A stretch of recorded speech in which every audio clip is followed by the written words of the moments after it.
अऊज़ुबिल्लाहि मिनश्शैतानिर्रजीम बिस्मिल्लाहिर्रहमानिर्रहीम वलक़द ज़य्यना अस्समाअ अद्दुनिया बिमसाबिह वजअलनाहा रुजूमन लिश्शयातीन वअअतदना लहुम अज़ाब अस्सईर। और हमने सजाया आसमान को सितारों के साथ, रुजूमन लिश्शयातीन, और उस सितारे जो से हैं शैतानों को मारते हैं। वअअतदना लहुम अज़ाब अस्सईर, और उन पर सख्त अज़ाब होता है। ये अल्लाह ताला का एक वो है कि अल्लाह ताला ने आसमान को बना के उसको सजाया और उसमें फिर ख़ास किस्म के सितारे पैदा किए जिसे हम शहाब साक़िब कहते हैं।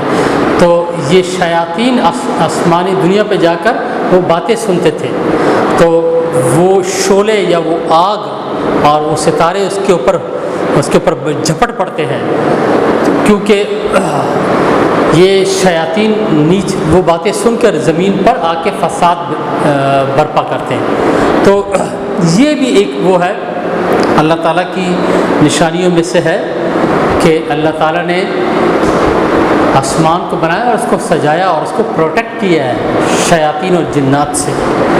ओके बेटा, we are going to start unit 4 of class 8, pollution and their effect on environment. बहुत आसान चैप्टर है और इसमें सारी थ्योरेटिकल डिस्कशन है।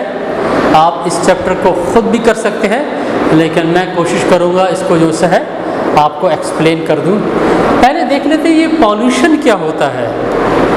Pollution any unwanted material which comes in our environment, और उस इन्वायरमेंट को वो गंदा कर दे, ख़राब कर दे, ये क्या पॉल्यूशन। और वो पानी की वजह से, और कोई गंदी गैस की वजह से, कोई डस्ट पार्टिकल की वजह से, या कोई भी अनवांटेड मटेरियल हो वो हमारे पानी में या किसी भी एटमॉस्फेयर में आ जाए, तो ये पॉल्यूशन है। So pollution is defined as the unwanted material और change in the environment that affect the atmosphere and disturb the ecosystem.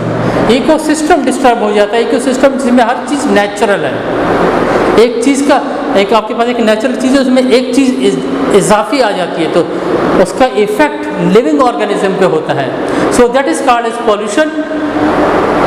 Types of pollution, there are 4 types of pollution: air pollution, land pollution, water pollution and noise pollution. Pollution हर किस्म की हो सकती है।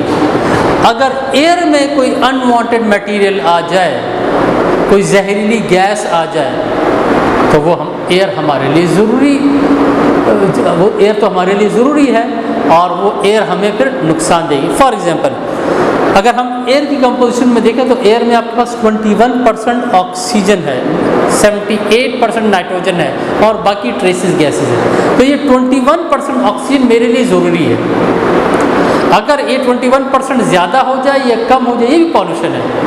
या nitrogen 78% है, air में 78% की बजाय नाइट्रोजन में 80% कर दूँ, तो एयर की कंपोजिशन चेंज हो जाएगी और वो एयर नुकसानदेह होगी बजाय के फ़ायदा के। इसी तरह एयर में और जहरीली कोई गैस आ जाती है, तो आप देखते हैं कि वो जो है ना डेथ रेशो बढ़ा देती है।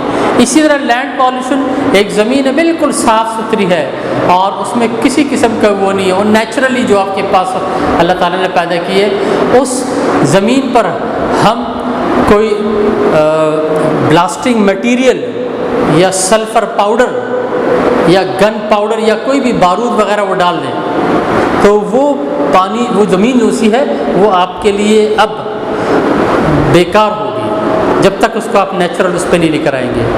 उसमें अगर आप प्लांटेशन करेंगे, कोई बाग लगाएंगे, कोई खेत लगाएंगे, तो उसकी वो ज़मीन में तो जहरीले मादे हैं, केमिकल्स हैं, और वो जो है अच्छी तरीके से वो फर्टाइल नहीं होगी। इसी तरह वाटर पॉल्यूशन बहुत ज़्यादा इम्पॉर्टेंट है, बहुत ज़्यादा इम्पॉर्टेंट है। वाटर जो आपके पास है, वाटर तो हमारा डेली हम में से हर शख्स वाटर यूज़ करता है।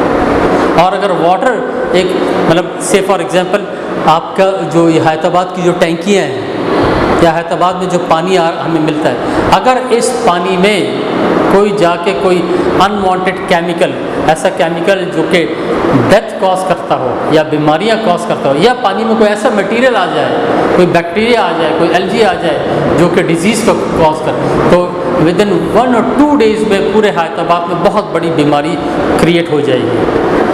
और ये कहलाएगा आपके पास वाटर पॉल्यूशन। नॉइज़ पॉल्यूशन भी आप देखते रहते हैं। आप घर से जनाब निकले रोड पर और रोड पे आप जो सब हॉर्न हो रहा है, चीख रहे हैं और ये वो, तो इससे इंसान जो है बहुत ज़्यादा डिस्टर्ब होता है। That is called as noise pollution. अब एयर पॉल्यूशन की जरा हम बात करते हैं। एयर में वो कौन कौन सी गैसेस हैं जो एंटर हो जाएं और इंसानी सेहत के लिए नुकसानदेह हों। तो ये चंद एक गैसेस मैंने लिखी है: carbon monoxide, carbon dioxide, nitrogen dioxide और सल्फर डाइऑक्साइड, सल्फर ट्राइऑक्साइड और CFC क्लोरोफ्लोरोकार्बन। ये चंद एक गैसेस हैं। अगर ये गैसेस हमारे पास एटमॉस्फेयर में आ जाएं तो वो एयर हमारे पास क्या हो जाएगी? पॉल्यूटेड। और all these pollutant are produce by human activities and natural. ये तमाम गैसेस कहाँ से आई हैं? ये 2 सोर्सेस हैं। या तो ह्यूमन बींग्स इसको हमारे एयर में एंटर करेंगे, या नेचुरली कोई ब्लास्ट हो जाता है, कोई वॉल्केनिक एरप्शन हो जाता है, कोई सैलाब वगैरह आ जाता है और इंडस्ट्रीज़ हैं जो हमारी, तो उसके नतीजे में जो गैसेस एटमॉस्फेयर में प्रोड्यूस होंगे वो आमतौर पर sulphur dioxide, carbon monoxide, nitrogen dioxide, और ये हम घर पे जो AC लगाते हैं उसके अंदर जो गैस है क्लोरोफ्लोरोकार्बन, तो वो अगर एटमॉस्फेयर में आ जाए तो these gases cause air pollute. अब हम जरा देखते हैं पॉल्यूटेंट की क्लासिफिकेशन। जिस तरह भी मैंने बताया, पॉल्यूशन जो है 2 मैन मेड भी हो सकता है और नेचुरल भी हो सकता है। मैन मेड क्या है? आप जो है इंसान जो एक्टिविटीज़ कर रहा है, भाई इंसान तो कुछ खाएगा पिएगा भी ना, तो कुछ बर्निंग करेगा ना, तो उस बर्निंग के नतीजे में अगर वो कोयले को या ऑयल को जलाता है तो उससे धुआं पैदा होगा। उस धुएं की वजह से कार्बन डाइऑक्साइड और कार्बन मोनोऑक्साइड एटमॉस्फेयर में आ जाएंगे या और गैसेज हमारे पास आ जाएंगे, तो वो आपके पास इंसान जो है उस एयर को पॉल्यूट कर रहा है। इसी तरह हमारे पास फैक्ट्रीज़ हैं। फैक्ट्रीज जो सी हैं वो बहुत ज़्यादा, उसमें मशीनरीज होती हैं, उसमें पेट्रोल इस्तेमाल होता है और उसमें जो है कार्बन डाइऑक्साइड और सल्फर डाइऑक्साइड और दूसरी गैसेस हमारे एयर में आहिस्ता आहिस्ता जमा होनी शुरू हो जाती हैं। तो इसके नतीजे में वो फैक्ट्रीज का जो स्मोक है वो हमारे एयर को पॉल्यूट करता है। इसी तरह व्हीकल एग्जॉस्ट, हम गाड़ी चलाते हैं, मोटरसाइकिल चलाते हैं, बसेस चलाते हैं और उसके नतीजे में कार्बन मोनोऑक्साइड और कार्बन डाइऑक्साइड, क्योंकि इंजन है तो वो कार्बन डाइऑक्साइड और कार्बन मोनोऑक्साइड प्रोड्यूस होगी और carbon monoxide is a poisonous gas. अगर इसकी मिकदार हमारे एयर में ज़्यादा होनी शुरू हो जाएगी तो lungs problem, respiratory track infection आपको ज़्यादा होंगे। इसी तरह नेचुरल, आपके पास कोई बाग है या कोई सब्जियां वगैरह है, बहुत सारी सब्जियां वगैरह है, वो जो है पड़ी हुई है, अनयूज है, तो आप देखते हो उससे क्या होगा? ख़राब हो जाती है, रॉटिंग। इसे तो कहते हैं रॉटिंग। फ्रूट है आपके पास बहुत सारा पड़ा हुआ, ख़राब हो गया, तो फिर क्या होती है? उससे स्मेल आती है। वो स्मेल क्या है? कोई गैसेज है ना, और वो गैसेज कहाँ जा रही है? एटमॉस्फेयर में जा रही है। तो अगर कोई पूरा बाग या कोई पूरी जो से बहुत सारी सब्जी मार्केट वो ख़राब हो जाती है तो उसमें बहुत सारी जो सी बीमारियों के चांसेस हैं, क्योंकि उसमें से जो गैसेज निकलेंगी वो गैसेज एयर में जाएंगे और एयर को पॉल्यूट करेंगे।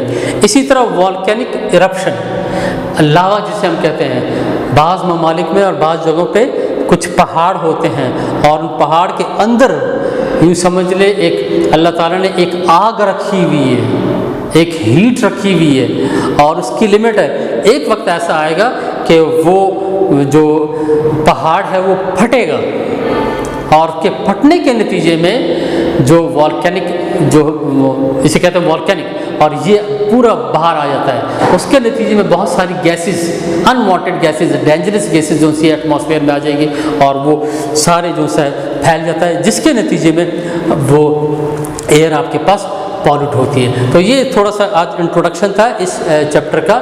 और इसमें फिर हम ज़रा डिटेल करेंगे, एक एक गैस को डिस्कशन करेंगे कि नाइट्रोजन डाइऑक्साइड या सल्फर डाइऑक्साइड और कार्बन डाइऑक्साइड अगर हमारे पास, या इनके ऑक्साइड अगर हमारे पास एयर में आ जाए तो उससे कौन कौन सी डिजीज़ वाक़ हो सकती है। थैंक यू वेरी मच बेटा।